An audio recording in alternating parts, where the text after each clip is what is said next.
I don't. In the United States, so people in the United States are going to watch as much as they did previously, even though the U.S. is not in it. Yeah. You think so? I mean, I think it's the World Cup. I mean, I've caught my father and father-in-law talking about the World Cup. Mm-hmm. They don't follow soccer. Yeah. Now, I don't know that they necessarily watched any of the games. Yeah. But they've at least brought it up. So it's an idea that you have. I mean, for instance, my father has been a massive Packers fan all his life. Mm-hmm. Basically, all he talks about is the Green Bay Packers, a little bit of Milwaukee Brewers, mm-hmm. and he'll bring up the World Cup. Yeah. So, it's one of those things where I think maybe there are some casual fans who won't go out of their way to watch all the games they may have watched. Yeah. If we were in it. But I don't think that it's going to be to the point where Nielsen ratings are going to show. Well, you still impact. have Mexico in it. Exactly. And so and you have a huge Hispanic population in the United States. Yes. So they're going to watch it, of course. And really anybody in our region. The U.S. has a significant population of fans from countries in our region. Mm-hmm. And so I don't think it's going to be. Well, I know that the whole city of New York won't be watching because Italy's not in it, and New York's full of Italians. Right. I won't be. I mean, personally, I won't be watching.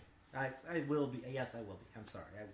I will be because I'm interested in soccer, but the fact that Italy is not in it is kind of a downer, and then the U.S. is not in it. That's even more of a downer, and the fact that Germany is there and has a clear shot at winning it this year is kind of a pain in my side. And right. We're not going to get into that today. We will at some point. Yes, we will. We both have a mutual friend who is a big German soccer fan, and he will rub it in your face until the day you die that Germany is better than your team. And speaking of which, I have to bring it up. Yeah. And whether or not he'll admit to this is today we were talking at halftime on the concourse, and we were talking about buying jerseys every season. And I said, well, I've pretty much bought a jersey every year of Chelsea since 2002. And now I've gone ahead and bought a jersey the last 3 years of Minnesota United. Yeah. And I was saying how I wasn't sure if I was going to continue doing that because it gets incredibly expensive. Yeah. And he mentioned, John mentioned, that he wasn't going to get a Germany jersey this year because he'd prefer to wait until the 5th star was on there, which they'll have this year. That's a cocky phrase. It is, right? Yeah. I kind of, part of me hopes that Brazil beats them. Yeah. Because they shellacked Brazil, so part of me hopes that Brazil comes back and beats them this year. Side note, sorry, that's a tangent.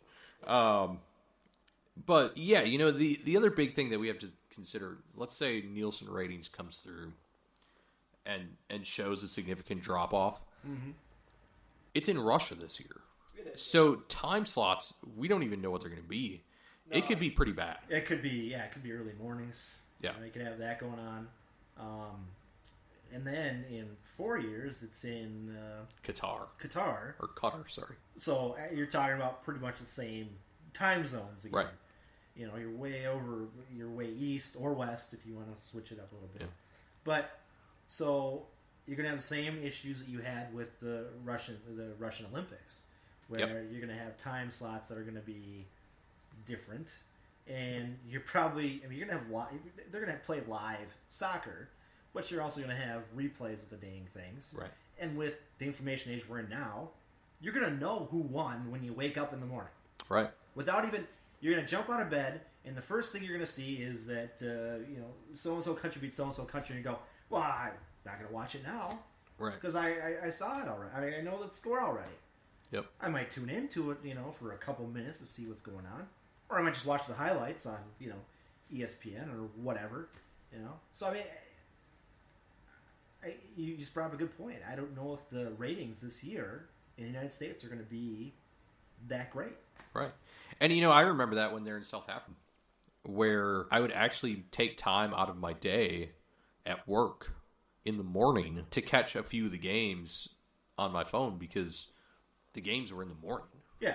And that's not conducive to good ratings in the United States. It just isn't. And I think that's something that FIFA is going to have to figure out. Everything in FIFA revolves around Europe. Yeah. So the time slots are always beneficial to Europe. Yeah. Well, guess what? The United States, Mexico, Canada, Latin America, all of South America have massive populations. Mm-hmm. And eventually FIFA is going to have to start realizing that maybe they need to, not completely shift focus from Europe. Yeah. But at least consider, well, this should be a 6 p.m. time slot for Europe, but maybe we should make it like 8 o'clock time slot, so it's later afternoon for the United States. Yeah. Or later afternoon for, not the United States, but Central Time Zone or Eastern Time Zone. And, I hope that they figure that out at some point, because you're going to have another World Cup here that's going to end up being in Oceania, and games are going to be in the middle of the night. Yeah, exactly. And they're going to see how poorly the revenues come out of this hemisphere. Yep. And now in the information age, as you say, that changes everything, because people actually had to watch. In the 90s, people had to watch the replays to know what was going on. Otherwise, they could just ignore the newspaper, Well, you had AOL.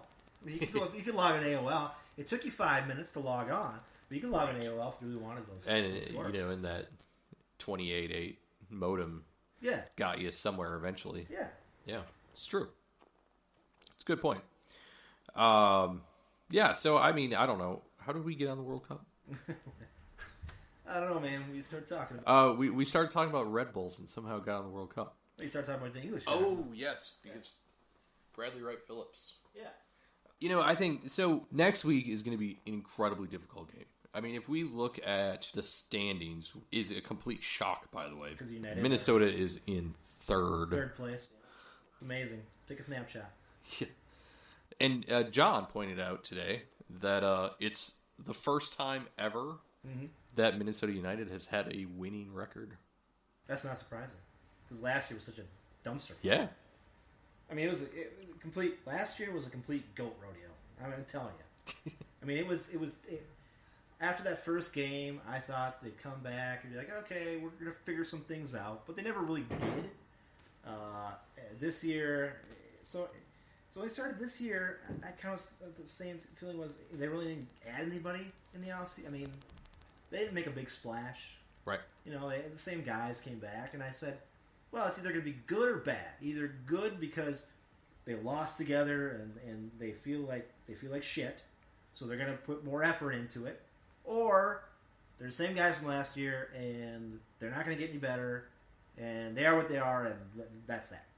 And they've proven me wrong through 3 games. Yeah. It was interesting. I got into, I wouldn't say a Twitter battle, but it was a discussion on Twitter about the first 2 games, because it was pre this game. And the individual had said, look, we didn't look good against San Jose. And I was like, well, it was the first game of the season. Yeah. If we're going to look at that, Atlanta's going to be shit the entire year because they lost 4-0. Mm-hmm. Now, what did they do? They turned around the very next week and beat DC rather handily. Yeah. 3-1. It's because it's the first game of the season. You have absolutely no idea what's going to happen the first game of the season. These guys have been doing light training all offseason. They've been playing preseason for the last month. Every single manager treats preseason differently. Every player treats preseason differently. They have different lineups in preseason. Exactly. Nobody can tell me that a team comes into game 1 prepared. No. Not any league I know of. Yeah. Baseball, football, basketball, hockey. None of those leagues, you come into week 1 prepared for what's going to happen. Look at football. American football. Week 1 of the year, it's terrible. Offenses are just not in rhythm yet. You have nothing going on. It's a defensive battle, and it takes you 2 or 3 weeks to kind of get up to speed, right? And then get your groove on. I think it's the same in soccer. It's the same deal, I completely agree. And you see it overseas too. You'll see the first month of the Premier League, you have teams that I mean, shouldn't even be mentioned in the top half of the table, are in the top 4. Yeah. And it's just because, one, I mean, you've only played like 5 games. Yeah. But 2, not every team comes into the season as prepared as the others. Of course not. And you have top 4 teams, top 5 teams that drop points at the very beginning of the season, and it's just how it goes. You know, I mean, I'm looking at the West right now, and you have Seattle. Mm-hmm. Now, mind you, they've only played 1 game. But they're at 0 points. Yeah. They lost the first game. Yeah. You have Kansas City, who has played 3 games, or 2 games, and they only have 3 points. And in fact, they gave up, what was that? They gave up 4 goals last. And last year, they were one of the best defenses. They were.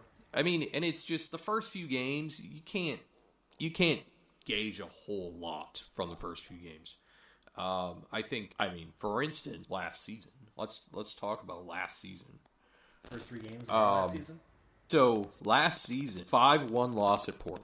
They come home, they get shellacked by Atlanta, 6-1. It was snowing, though, wasn't it, though? Yeah, 6 inches. Snowing, yeah. You know, snow is a bad deal for summer. But Atlanta's all South America, so they don't even... Well, half of them probably haven't even seen snow. Maybe they train in the mountains or something. I don't know. Head to Colorado, and they managed to get 2. They managed to get a point. 2-2 tie. They had their first red card in that game. Then everyone kind of thinks, oh, well, we went to Colorado, got a point. Head across country to New England, 5-2. Yeah. And then we finally got our first win. You mentioned first win was sometime in April. Yeah. It was April 1st. April 1st, yes. Against Salt Lake. Yep. It was 4-2. And that was at home. I think I was at that game. I was there. I proceeded afterwards to go out with another friend of mine named Dave and get drunk in Uptown. Because I was so excited about the United winning that game and seeing the first win in franchise history, which going into the season, I thought there was no way I was going to see the first win in franchise history at the second home game. I thought for sure the first 3, we'd at least get a win. Right. You know, just one, for the fans. But then I went to that game thinking, well, we could see our first win here, and we did. Right. Yeah, so, I mean, we've got first 3 games. We had 1 point with a goal differential of, math is hard for me, -9. Yeah, that's terrible. -9. In soccer, that's bad. Now, 3 games in, we have 6 points. Yep. And a goal differential of a +1. Yeah, +1. See? Turned it around.